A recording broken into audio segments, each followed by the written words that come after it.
Zero. I'm doing it. We can call you Zero.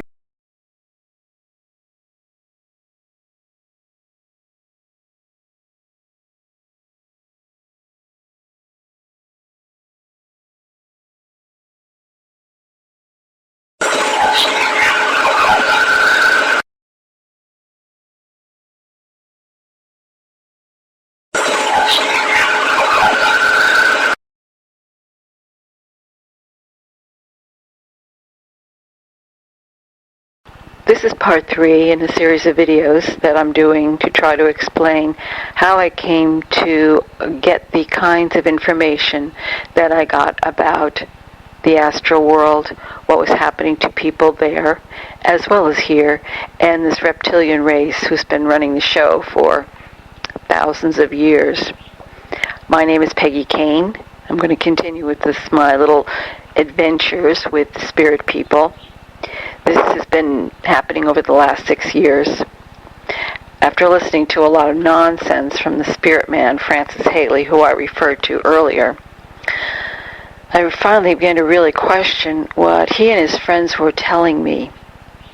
They had been coming up with some very faulty information, and then it got even more bizarre. And so the ruse was starting to become undone, although it took me quite a while to really question it. Finally, when it all came out that I had been lied to by this little group of astral jokers, I was furious.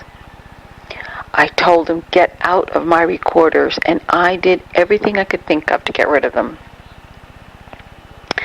I had started reversing by this time, and I had a revelation in a reversal that really gave me a jolt.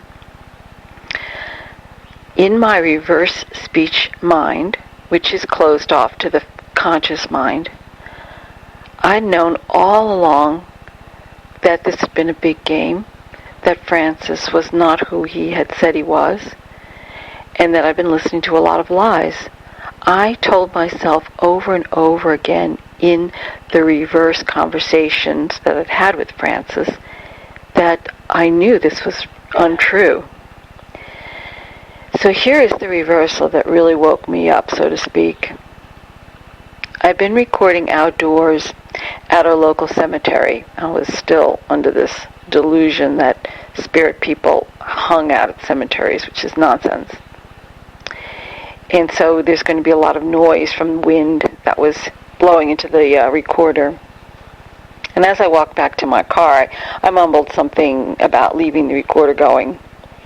Actually, the forward speech is pretty much undecipherable because of all the noise, but the reverse was astounding to me. In amongst the seeming gibberish, I heard very clearly, I need my earplugs with me. Apparently, I found out later, Francis had been yakking away while I was standing there trying to record at the cemetery. I didn't hear him or see him, of course, except in my reverse speech mind. And I was actually trying to tell him to just shut up. There is another little part in this where I call him a numbskull, but that's not quite so clear. But I'm going to play this audio so that you can hear what I'm talking about.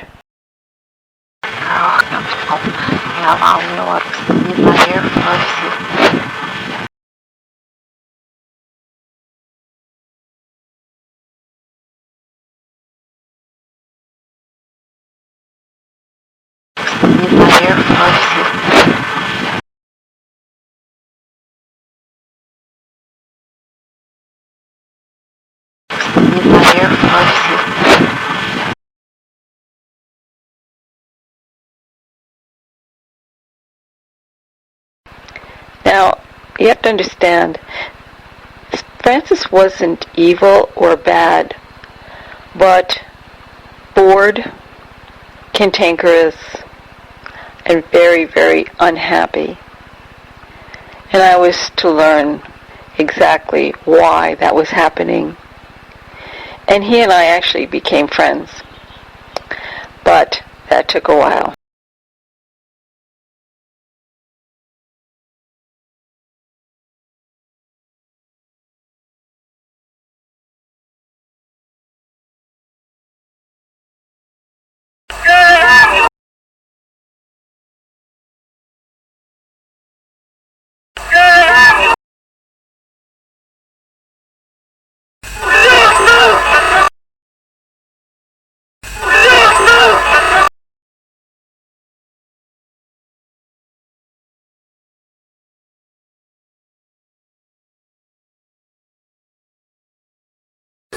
information on that.